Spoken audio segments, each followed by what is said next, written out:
1월 중순 마운틴 발디를 찾았다. 지난 2주간 많은 비가 내렸고 산에는 눈이 쌓였다. 오늘 비산행과 눈산행을 기대하면서 출발점으로 향했다. 날씨가 썩 좋지 않으므로 오늘은 중간에 스키엇까지 올라서 떡국과 오뎅을 끓여 점심을 하고 내려올 예정이다. 산우들과 버너와 음식을 나누어 쥐고 출발하려는데 쉐리프 요원들이 어제 실종된 하이커의 정보를 보여주며 주의를 환기시키고 있었다.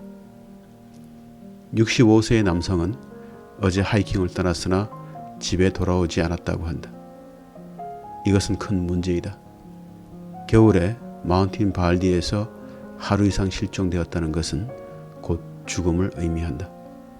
발디 산속 추위에서 계속 움직이지 않는 한 몇 시간 안에 저체온증으로 사망한다. 이번 겨울 수많은 조난 사건들이 있었고 지난주 일요일에 발디 보홀에서 미끄러져 사망한 여성을 포함하여 올해만 벌써 세 번째 희생자일 수 있다. 마운틴 발디는 LA 등산인들에게 특별한 의미가 있다. 고도 1064피트 3000m로 LA를 감싸는 샌 게브리엘 산맥에서 가장 높은 산이다. 그리고 올라가기가 쉽지 않다. 왕복 9마일 거리에 4000피트의 등반고도를 힘들게 올라야 한다.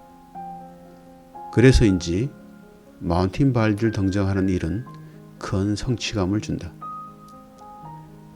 발디는 아주 높은 산이라고 할 수는 없지만 이곳에서 세계 유수의 고산 등정을 준비한다. 특히 발디 보홀은 미국 최고봉 마운틴 위트니를 동계 등반하는 코스와 비슷하여 겨울에 이곳에서 훈련하는 이들이 많다.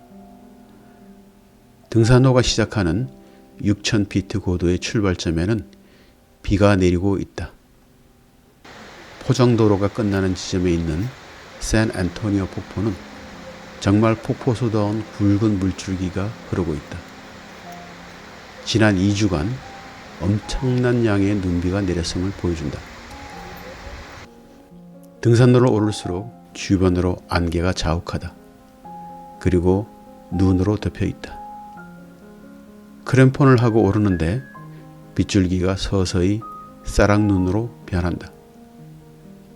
아침 일찍 정상 등정을 목표로 하고 올랐던 산행인들이 하나씩 내려온다.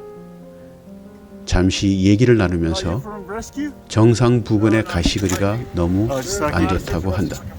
불과 1m 앞도 잘 안 보이는 상황에서 지나온 발자국을 찾지 못하면 방향을 잃을 수 있다.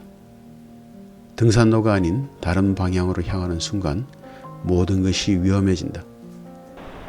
비가 오고 폭풍이 몰아치는 때에는 구조 작업도 무척 힘들다. 지난주에도 발디 보홀에서 낙상한 여성을 구하기 위해 구조 헬기가 접근했으나 가시거리에 막혀 5번 이상을 시도한 끝에 추락 여성을 건져 올렸으나 이미 사망하고 말았다. 전체 발디 산행의 중간 지점인 스키헛에 도착했는데 매서운 눈보라가 몰아친다. 이곳에서 점심을 끓여 먹으려는 생각은 접는다. 준비해온 더운 물을 한 잔씩 나누고 서둘러 하산을 한다. 더 이상 오르는 것은 너무 위험해 보인다. 겨울철에 마운틴 발디에서 사고가 자주 나는 이유는 두 가지로 생각된다. 먼저 안개가 자욱하고 한치 앞이 안 보이는 곳에서 쉽게 방향을 잃는 것과 눈이 충분히 다지지 않은 때에 발디 보홀 직벽을 오르면서 미끄러지는 경우이다. 오늘도 크램폰을 착용했음에도 불구하고 수분이 많은 눈에서 쉽게 미끄러진다. 하산을 하니까 비가 내리네요. 오늘은 이제 눈산행, 비산행을 한꺼번에 다 해본 그런 하루였습니다.